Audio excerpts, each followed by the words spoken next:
అసలు ఈ విశ్వం ఎంత పెద్దది, దానిని మన శాస్త్రవేత్తలు ఎలా పరిశోధించగలుగుతున్నారు, ఆ పరిశోధన ఉపయోగపడుతున్న హబుల్ టెలిస్కోప్ గురించి, ఇంకా ఈ భూమి మీదే మోస్ట్ మిస్టీరియస్ టాపిక్ అయిన dark matter and dark energy గురించి, అలాగే అంతరిక్షం గురించి కొన్ని ఆసక్తికరమైన విషయాలు ఈ వీడియోలో తెలుసుకుందాం. వీడియో చాలా ఇంట్రెస్టింగ్గా ఉంటుంది, ఎండ్ వరకు చూడండి. గైస్, మేము అందించే నాలెడ్జ్ మీకు వర్త్ అనిపిస్తే తెలుగు విద్యాలయం ఛానల్ని సబ్స్క్రైబ్ చేసి నోటిఫికేషన్ ఆన్లో పెట్టుకోండి. సరే, అసలు ఈ విశ్వం ఎంత పెద్దది అనేది తెలుసుకుందాం. మనం ఉంటున్న భూమి నుండి మొదలు పెడదాం. మన భూమి వ్యాసం 12,742 కిలోమీటర్లు. ఎంత పెద్దది అని పోల్చుకుంటే ఇది చూడండి. సూర్యుడితో పోల్చుకుంటే మన భూమి ఇంత ఉంటుంది.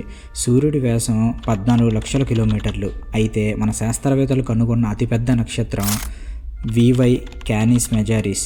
దీని వ్యాసం 300 కోట్ల కిలోమీటర్లు. దీని ముందు మన సూర్యుడు చూడండి ఎంత ఉన్నాడో. ఇక్కడి వరకు మనం కిలోమీటర్లో మాట్లాడుకున్నాం, కానీ ఇక్కడ నుండి కిలోమీటర్లు సరిపోవు. కాబట్టి కిలోమీటర్ల బదులుగా లైట్ ఇయర్స్ని ఉపయోగించాలి. లైట్ ఇయర్ అంటే ఒక సెకండ్కి లైట్ 3 లక్షల కిలోమీటర్ ప్రయాణిస్తుంది. అలా లైట్ ఒక సంవత్సరం పాటు ఎంత దూరం ప్రయాణిస్తుందో దాన్ని ఒక లైట్ ఇయర్, కాంతి సంవత్సరం అంటాం. విశ్వంలో ఇంకా వెళ్తే మనం ఉంటున్న మిల్కీవే గెలాక్సీలో కొన్ని కోట్ల నక్షత్రాలు ఉంటాయి.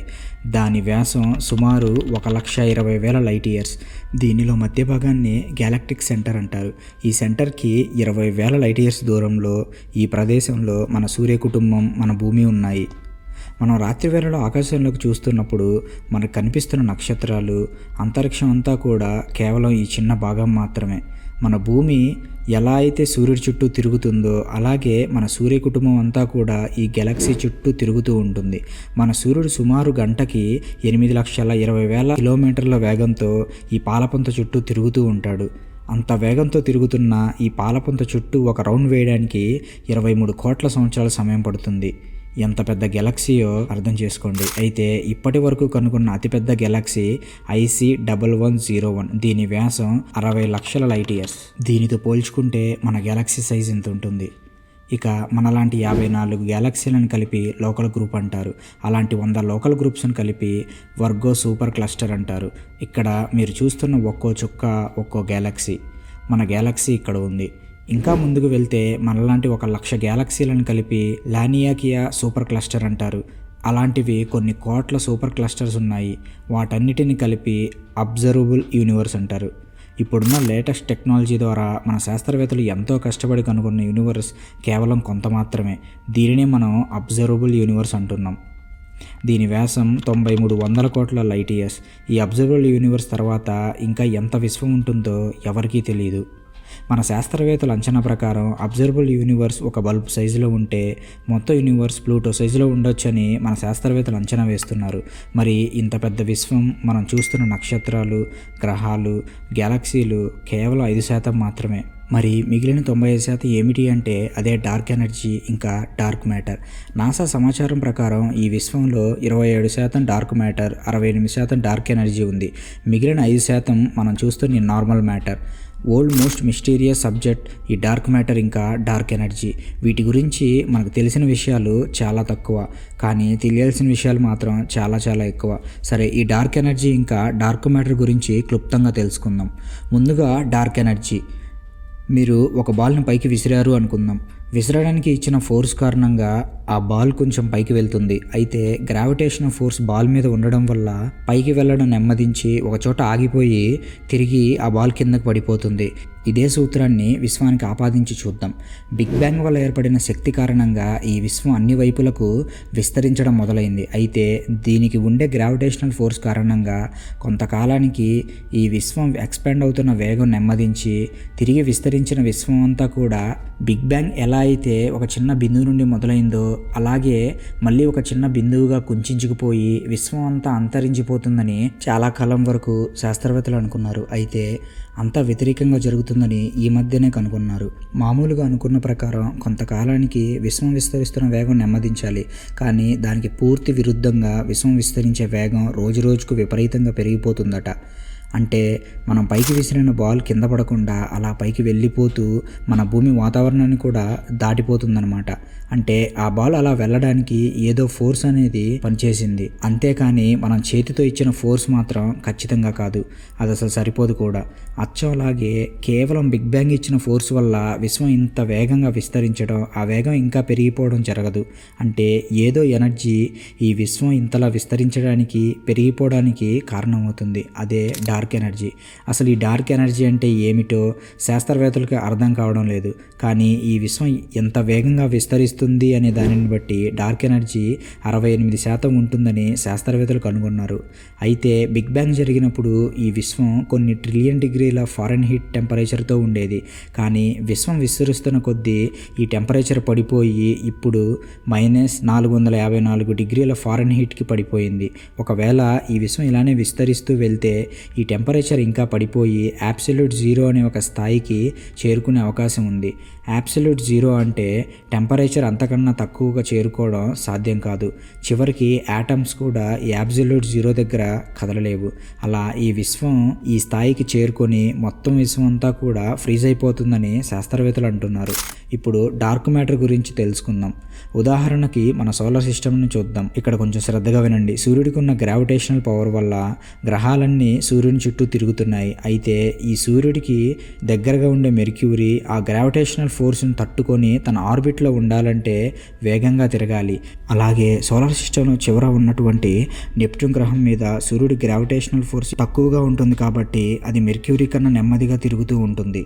అంటే సూర్యుడికి దగ్గరగా ఉండే గ్రహాలు ఆ గ్రావిటేషనల్ ఫోర్స్ని తట్టుకొని వాటి ఆర్బిట్స్లో ఉండాలంటే అవి వేగంగా తిరగాలి. అలాగే గెలాక్సీలో కొన్ని కోట్ల నక్షత్రాలు తిరుగుతూ ఉంటాయి. మనం ముందుగా చెప్పుకున్నట్లుగా ఈ గెలాక్సీ మధ్యలో ఉన్నటువంటి నక్షత్రాలు వేగంగా, చివర ఉన్నటువంటి నక్షత్రాలు నెమ్మదిగా తిరగాలి. కానీ ఇక్కడ విచిత్రంగా నక్షత్రాలన్నీ ఒకే వేగంతో తిరుగుతున్నాయని శాస్త్రవేత్తలు కనుగొన్నారు. అంతేకాకుండా ఈ గెలాక్సీలు చాలా వేగంగా తిరుగుతూ ఉంటాయి. ఆ వేగానికి గెలాక్సీ చివర ఉన్న నక్షత్రాలు చెల్లా చెదురుగా ఎటు పడితే అటు బయటికి విసిరివేయబడాలి. కానీ అలా కాకుండా గుంపుగా స్థిరంగా తిరుగుతున్నాయి. అంటే ఏదో ఒక కంటికి కనిపించని పదార్థం గెలాక్సీ చుట్టూ ఉండి దానిని పట్టి ఉంచి నక్షత్రాలన్నీ ఒకే వేగంగా తిరిగేలా చేస్తుంది. అదే డార్క్ మ్యాటర్. ఈ డార్క్ మ్యాటర్ ఉంది అని తెలుసు, కానీ దానిని శాస్త్రవేత్తలు గుర్తించలేకపోతున్నారు. ఎందుకంటే అది మరి ఏ మ్యాటర్తో ఇంటరాక్ట్ అవ్వడం లేదు, ఇంకా దాని నుండి ఎటువంటి లైటు రావడం లేదు.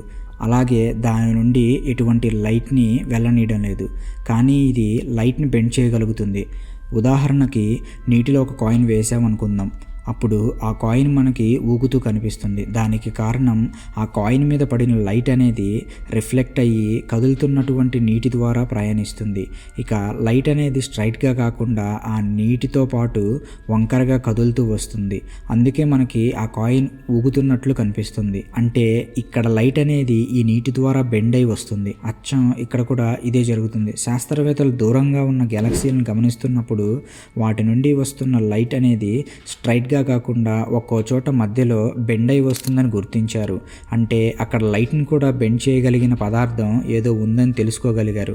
అదే డార్క్ మ్యాటర్. ఈ డార్క్ మ్యాటర్ మరియు డార్క్ ఎనర్జీ రెండు ఉన్నాయని తెలుసు, కానీ అవి ఏంటి, వేటి ఆధారంగా పనిచేస్తున్నాయి, వాటి లక్షణాలు ఏంటి అనేది ఇంకా కనుగొనలేకపోయారు. ఈనాడు మనం కొన్ని కోట్ల కిలోమీటర్ల దూరంలో ఉన్న గ్రహాలను గమనిస్తున్న, నక్షత్రాల పేలులను గుర్తిస్తున్న, విశ్వానికి సంబంధించిన ఎన్నో రహస్యాలను ఛేదిస్తున్న, దానికి కారణం ప్రపంచవ్యాప్తంగా ఎన్నో హైటెక్ టెలిస్కోప్లు నిరంతరం ఈ విశ్వాన్ని పరిశోధిస్తున్నాయి.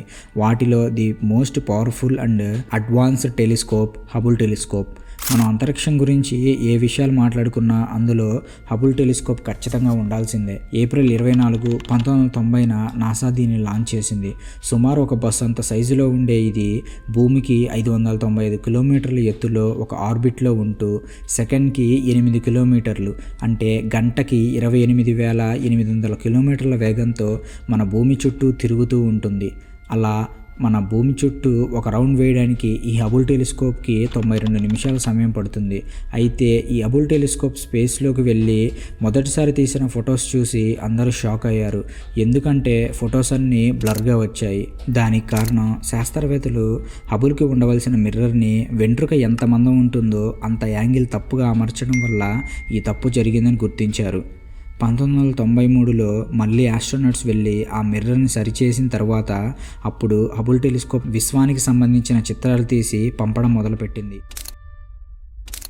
ఈ హబుల్ టెలిస్కోప్ వలనే మనం ఈ విశ్వాన్ని ఇంత లోతుగా అధ్యయనం చేయగలుగుతున్నాం. అయితే హబుల్ సర్వీస్ కూడా అయిపోయింది. 2020 తర్వాత నుండి హబుల్ ఎప్పుడైనా భూమి వాతావరణంలోకి ప్రవేశించవచ్చు. కానీ వాతావరణంలోని ఘర్షణ వలన భూమిని తాకేలోపే అది కాలి బూడిదైపోతుంది. అందుకే డిసెంబర్ 25, 2021న జేమ్స్ వెబ్ టెలిస్కోప్ని శాస్త్రవేత్తలు లాంచ్ చేశారు.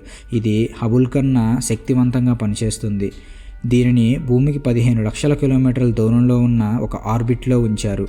అంటే మన చంద్రుడి కన్నా దూరంగా అన్నమాట. జేమ్స్ వెబ్ వల్ల విశ్వం గురించి మరింత లోతుగా స్పష్టంగా తెలుసుకోవచ్చు. ఇప్పటి వరకు ఈ విశ్వం గురించి మనం తెలుసుకున్నంత కేవలం 5% కంటికి కనిపించే నార్మల్ మ్యాటర్ మాత్రమే. ఈ 5% గురించే ఇంకా పూర్తిగా తెలుసుకోలేదు. ఈ డార్క్ ఎనర్జీ ఇంకా డార్క్ మ్యాటర్ గురించి పూర్తిగా తెలిసే వరకు కూడా ఈ విశ్వం గురించి పూర్తి అవగాహన మానవుడికి రాదు. సరే, ఈ విశ్వం గురించి ఎంత తెలుసుకున్నా ఇంకా కొత్త కొత్త విషయాలు తెలుస్తూనే ఉంటాయి.